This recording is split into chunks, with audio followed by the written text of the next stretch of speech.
Hello అందరికీ, అందరూ ఎలా ఉన్నారు? ఇదే నా ఫస్ట్ కుకింగ్ వీడియో.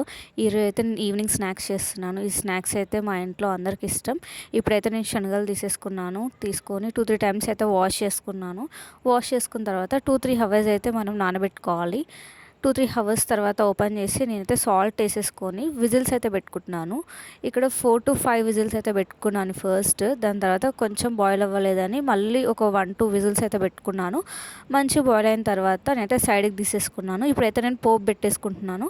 ఫస్ట్ అయితే ఆయిల్ వేసుకున్నాను. ఆయిల్ వేసిన తర్వాత జీలకర్ర ఆవాలు అయితే వేసుకున్నాను. అవి మంచిగా వేగిన తర్వాత ఎండుమిర్చి వేసుకున్న తర్వాత ఆనియన్స్ అయితే యాడ్ చేశాను. ఆనియన్స్ మంచిగా కుక్ అయిన తర్వాత కరివేపాకు అయితే వేసుకున్నాను. కరివేపాకు వేసిన తర్వాత పసుపు, కొంచెం చిల్లీ పౌడర్ అయితే యాడ్ చేశాను. మంచిగా మిక్స్ చేసుకున్న తర్వాత మనం ఉడకబెట్టుకున్న శనగలు అయితే యాడ్ చేసేసాను. ఇప్పుడైతే మంచిగా మిక్స్ చేసేసుకున్నాను. 1-2 మినిట్స్ తర్వాత మన ఈవినింగ్ స్నాక్స్ అయితే రెడీ అయిపోయింది. ఇదైతే ఇప్పుడు ఒక బౌల్లోకి తీసేసుకున్నాను. మేమైతే సమ్మర్లో మంచిగా స్నాక్స్ తింటూ ఈవినింగ్ అయితే ఎంజాయ్ చేస్తాం. మీకు ఈ వీడియో నచ్చితే లైక్ చేయండి. ఇదే ఈరోజు వీడియో. Bye bye.